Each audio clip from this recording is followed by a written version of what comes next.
Geoffrey Arruda is the team manager of account management at CarGurus and oversees 5 different team leads with about 25 individual contributors. He's been at CarGurus for almost 7 years and has in-depth experience in customer success and client services.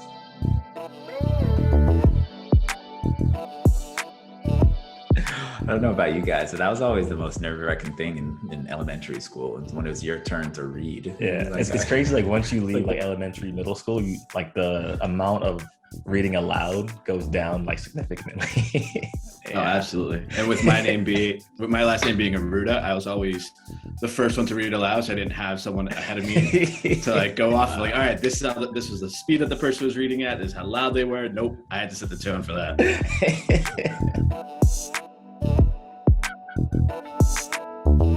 What's going on, everybody? Welcome to Without a Roadmap. It's the podcast for tech folks who get the job done, but are still figuring it out. I'm Yonas, joined here by my co-host Cameron and a very special guest, Geoffrey Arruda. Jeff, so great to have you here this week. Thank you for having me. Really excited. Awesome. Well, so Jeff, you've got a lot of experience in customer success, obviously, and particularly find it really interesting to speak with folks who have kind of seen every level of the customer success, like all the way from the trenches to leading a team. And I think it's super interesting to the people who listen to our show, oftentimes earlier in their careers and in customer success roles or product roles or looking to get in there. Folks always ask how, what are certain things or, attributes, qualities that, people managing teams, doing hiring are looking for in CSMs. Could you shed a little bit of light into, what the hiring process looks like for you and your team, and maybe what are some of the things that you kind of look for in somebody that maybe has no prior experience, but is looking to break into a customer success role? Yeah. Definitely would love to get into that. So what the process looks like, to answer the first part of the question, what the process is, we have a panel style interview that has myself, the director of the department, and then we have a couple of cross-functional team members on there. And we ask questions about cross-functionality work, experience around customer success. We do some scenario questions. And then from there, we move into some one-on-one interviews to help further vet out any of the candidates and get a little bit deeper at anything that we didn't talk about during the panel interview. And then things that we look for, I primarily just look for people who have gone through some sort of element of change at their business, either rolled out products, have some sort of customer experience type of work, may it be from dealing with high profile, high value clients, all the way to working in a completely different industry that your client might not be a traditional account management type of client. Nice. Another follow-on question for that. Like once those folks fortunately get hired and join your team, what are some of the attributes you found that the better or the more successful CSMs have within them? Yeah, I think the first and foremost is resilience and flexibility. I think the world that we live in, there's constant change.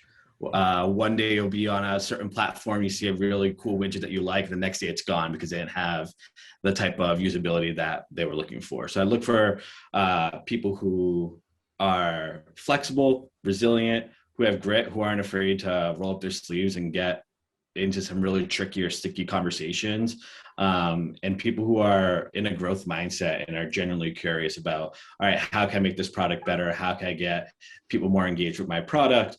How can I upsell a difficult client and build some advocacy around me, my product, and what I represent? I always find it interesting in both CS and product roles that they both oftentimes, one of the job description or job requirements is that you're kind of like an expert of the product. So I guess, most people aren't and don't have experience in car sales. So like, what sort of the ways that you find it helpful to put yourself in the shoes of one of your accounts and your end users? Yeah. So, I mean, most likely you don't have experience selling cars, but you might have experience buying a car.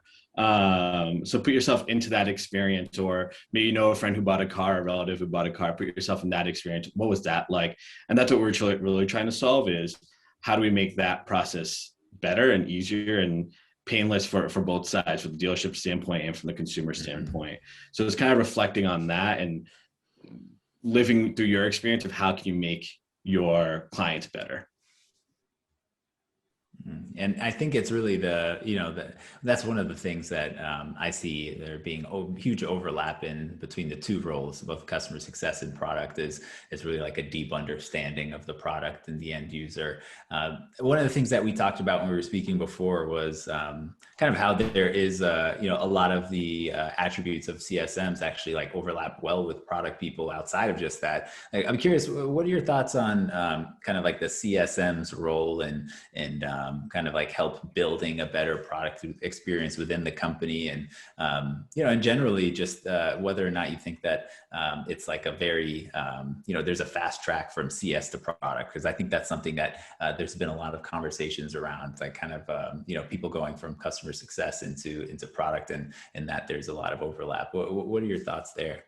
Yeah, I mean, I agree wholeheartedly. I think if you take a really strong product manager and a really strong customer success manager, you'll see some of the similarities, or there's a lot of similarities between the two. I would say it's a person who is good at communication, good at driving results, good at documentation, someone who's most likely going to be very data driven, and ultimately just trying to better the experience of whoever's using the product at the end. From the customer success side, it's all right, do I have my clients engaged in my product consistently and all that? And from the product side, I'm building a product that clients are engaging with and using consistently. So I'd say like the core of those two roles are very similar. It's just what gets produced or how you manage your day is where it differs. To follow on Jonas's point, since probably we sell to both customer and product teams, we always get a lot of questions and just tips on like how to best run like the CS and product by weekly sync of how to address customer needs, customer feature requests, things like that. So if you could you just shed a little light about how that's run at CarGurus?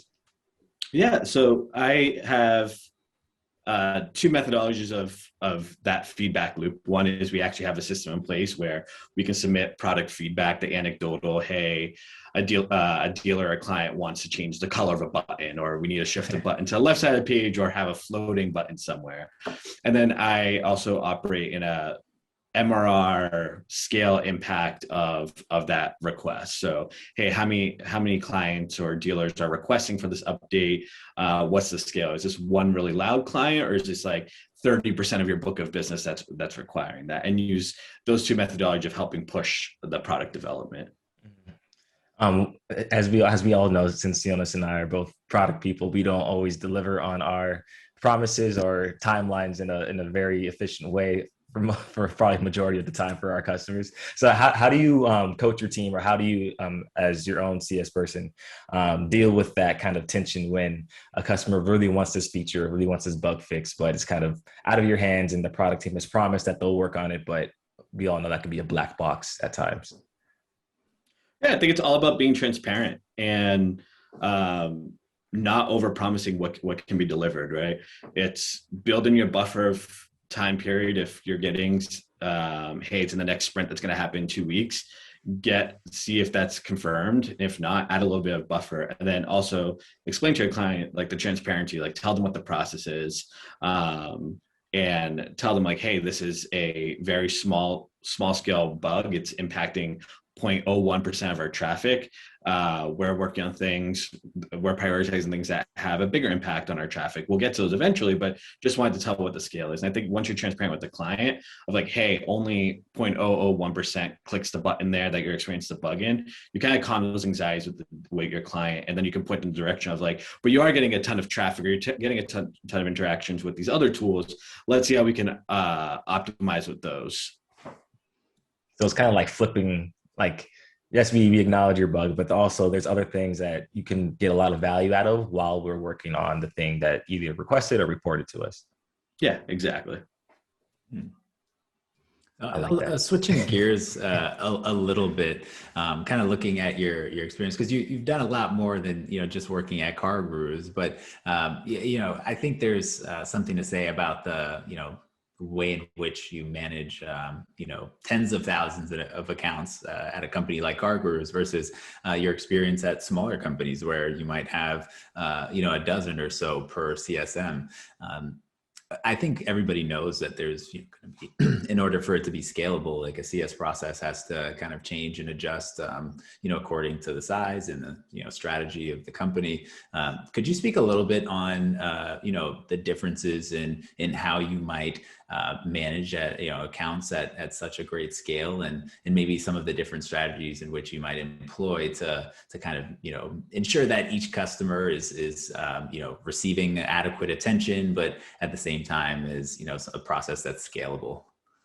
Yeah. So a couple of strategies I've implemented in the past and currently use is help those clients that need your help first. Prioritize those. If you haven't had a client that logged into your product in 30 days, let's get them on the phone, figure out what's going on, show them resell that value, and have that constant touch point of until they get to the habit that you need them to get into. It's kind of like when you go visit a doctor and they're like, hey, I want to see you once a month for the next 6 months until we get you on this specific track. Similar idea. We've noticed things on your account that we're not big fans of, and we want to get you here because you're going to see this type of ROI from it. And when you get them into that position or see that behavior and see that increase in performance, then you start dialing it back a little bit.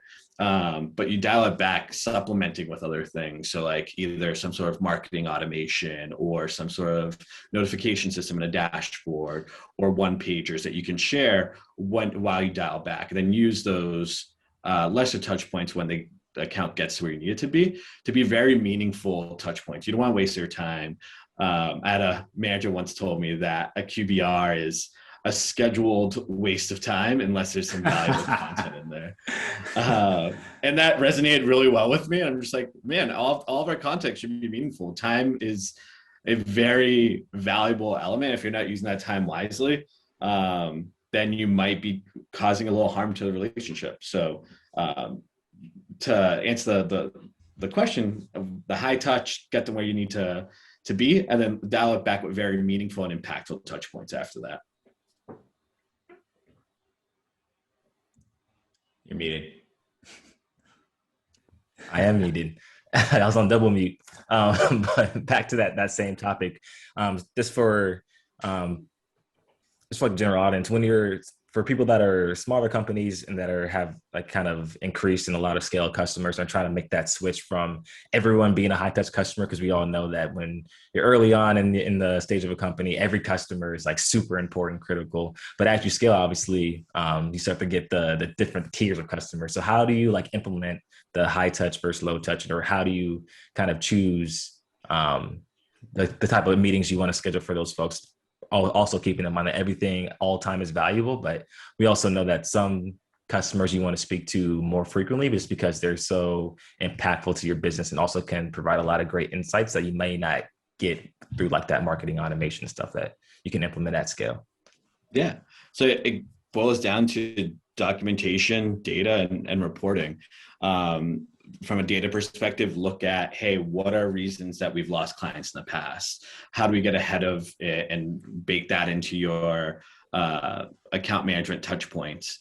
Accurate reporting, making sure that you have the right health score, health check reportings that you need that would correlate with the data that you have of your churn data to identify when to start reaching out to the accounts. And then documentation, like, yes, you can capture all these red flags of, hey, this client hasn't logged into our dashboard in a while, or they've been less engaged.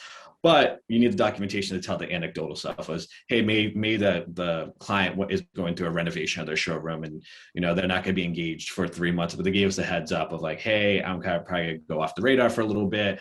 It's not because I don't want to talk to you; it's because I'm going through a massive renovation, or I'm going on vacation, or whatever it may be. So right. You need those 3 elements, and that help you with the scaling. Right. And what's because we're talking a lot about data driven stuff and using analytics. So like and you also talked about a lot about, capturing notes from the touch points and also the documentation. What's kind of the process you implement and kind of try to live by in terms of like combining the quantitative and qualitative data to really tell like the most accurate picture of how a customer is doing? Yeah. So we have our CRM, which we just use for note taking, and we have very specific fields that need to get filled in with very clear details that we need in the notes. And then we have a data warehouse system that we use to capture that will track and capture all the historical data of the account. So we can kind of line up the two of like, all right, last time I talked to Steeler was May 1st. Look at the data warehouse. This is where the account was standing at that point. And as I go into my next touch point, here's where they're currently standing and what are we going to talk about? Yeah, there's something interesting. I think it was Andrew Kaplan, who's a growth marketer who came on the show a while back, said that you should never set up analytics unless you know what you're going to do with it. And I find that increasingly important now, since we only have a few people, on the data team here who could actually set those up. So I'm curious, as a CS team leader, how are you identifying which of those metrics are important for you to track in order to, accurately, understand whether or not a customer's, successfully adopted a new feature or product, and kind of like what are the, how do you even think about setting up like what success looks like for product adoption, so that you can decide what metrics or what is success anyways? Yeah, I think it all comes down to what's the goal of the customer from an individual level. It's what's the goal of the customer. If the goal of the customer is to be like, hey, I want to have the most leads, or I want you to be my primary source of, in our case, selling cars and driving the most leads, like getting our customer to that stage. And then the broader perspective is like, all right, are the goals and the metrics that we're putting in place for the team aligned with where the business needs to go as well? So what's the mission of the company? What are the initiatives? What are the strategic initiatives that we're pushing, and making sure that the goals that we set up for our teams align with that, and making sure what our teams are pushing as well is with our dealers is also pushing with that, because that message is just going to trickle downward to make sure that we're educating our clients of like, hey, this is where everything's going. This is where technology is headed. Like, come on board. Let us help you. Let me get you there. So these are things that you ideally would identify during the early stages, either like the sales process or the onboarding process. Try and kind of like determine what success looks like for each individual customer, rather than kind of looking at scale, like what percentage of customers have used this how many times. Yeah, exactly. I mean, ideally, when we get a client, the idea is we should be having a conversation of like, why did you reinstating why did you buy this, and setting the clear expectation of like, all right, if you're buying this for this reason, these are the steps and these are the goals I'm going to put in place for you to achieve that, and kind of use that as the accountability tool on both sides. So if we have a client that just starts to differ away from that messaging, we then be like, hold on, like that's not the plan that we had in place for you. So let's reset the expectations. Let's reset up a new goal and start driving that direction. I think that's one of the key things in the account management world. So we talked a lot about the relationship between product and CS. Kind of want to switch gears to talk about the relationship between sales and CS, right? So I think one of the things that come to my mind is obviously when you're going through the sales process, or your prospects or clients obviously bring up pain points that they're currently having, their wish list of things they want to have built. How do you handle that process once a prospect becomes a customer and there's like a list of feature requests that aren't possible in the product today, but you need to build for them to be successful? So how do you kind of manage expectations with the sales team saying, hey, don't overpromise everything that we can't deliver in a decent time frame, just so you can start off on a good foot with the first customer onboarding situation? Yeah, I mean, it's about inspiring ownership and being transparent. At CarGurus, with my team, what I have them do is they have a weekly meeting with their account executives and say, hey, what do you have on board? What can I help you get across the finish line? And often the account management team gets tagged in of like, hey, this person can walk you through what the onboarding process looks like, or what are some of the features of specific products that can happen. But I think by knowing or putting a face to a name of like, all right, this is who I'm handing the account off to. Like, I want to leave in good standing. So putting that ownership on the account executive, but also being transparent of like, we're not going to do this. And when we tell our clients that we can't provide this feature, they tend to churn out at a specific rate. So providing that data of like, this is what happens when we say we're gonna have this feature, but we don't. Mm-hmm. So it was an interesting point. You pair a account manager or TSM with some member of the sales team, so it's a one-to-one handoff. Mostly, yeah. So it's a few to one, anywhere between one to three, let's say, handoff between an account executive and account manager. Awesome. I kind of like that idea. Can you talk a little bit? Was that always a thing that was at CarGurus, or was that something that was implemented during your time there? So we've always had some sort of structure like this. Okay. Some terminology may have changed around what those names were, but yeah, the idea of it has always existed. Have you seen that work better than other past experiences, if that hasn't been a thing at your previous companies? Yeah, I mean, at a company I was at before CarGurus, it was very segmented in the process. There was specific people for, I'd say you'd interact with like 5 or 6 different people at that previous company. It just ended up being a lot of handoff of the client, and they would be confused as who to reach out to. I'm curious what your thoughts are on, kind of the CS and, how it works closely with, like executive leadership or, kind of on high level strategic decisions. So I think we all know from a product perspective why it's important to kind of make sure that product and the executive team are aligned so that you know what the future of the product looks like. But what does that overlap look like with the customer success org? Are you involved in conversations about like monetization or kind of like what the product strategy needs to look like based on what you're hearing? Could you just share what you've kind of encountered in your experience? Yeah, I've experienced that in pretty much the entire time at CarGurus. So that's been the benefit of being at CarGurus for so long is when I was on international, they relied heavily on my team and the CS org of like, all right, what's going on? What are clients in different markets saying about us? What product features did we miss? What product features do we need to work on? What do they hate about us? What do they love about us? And we really truly got to see some amazing development of the product that came directly from the customer success team.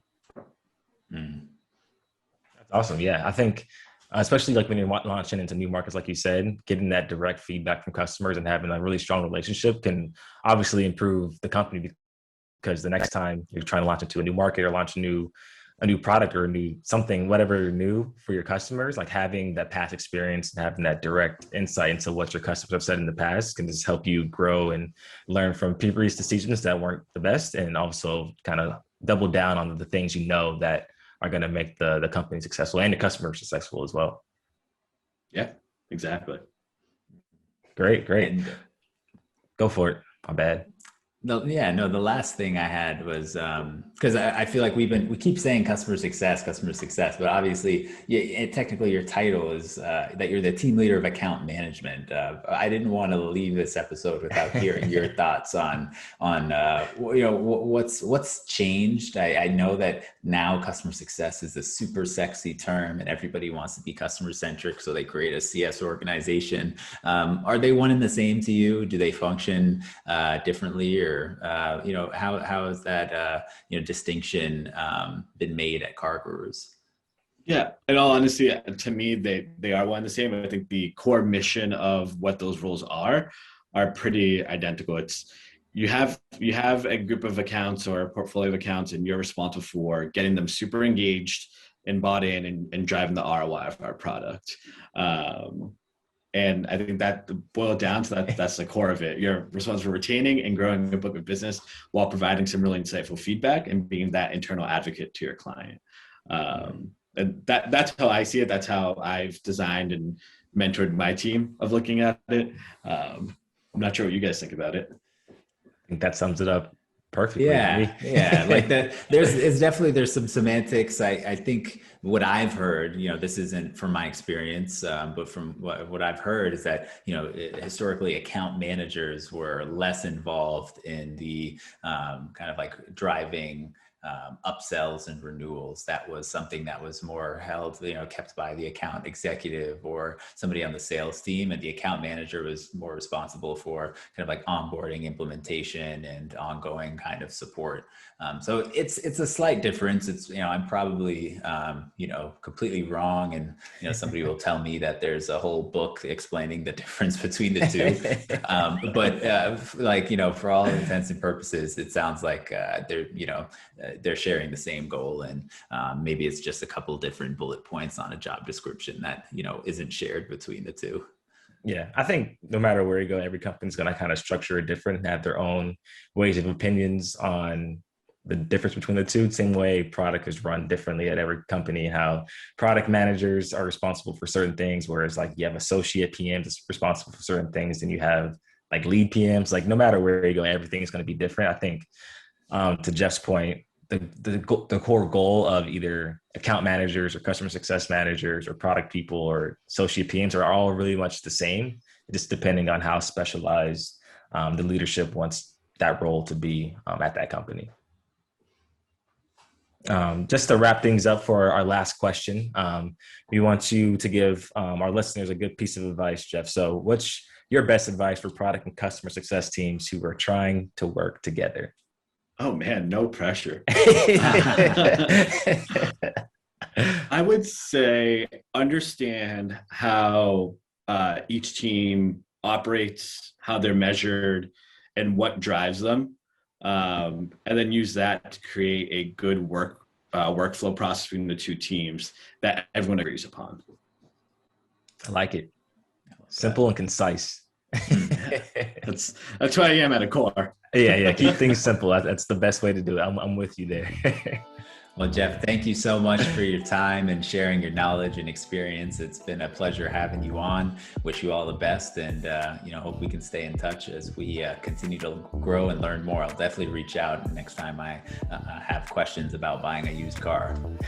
Awesome. Thank you. Thank you for having me. It was a great experience, and we'll definitely keep in touch with you guys. Sounds good. And for everyone listening, make sure you like, subscribe, and follow the podcast. And get us on TikTok, maybe.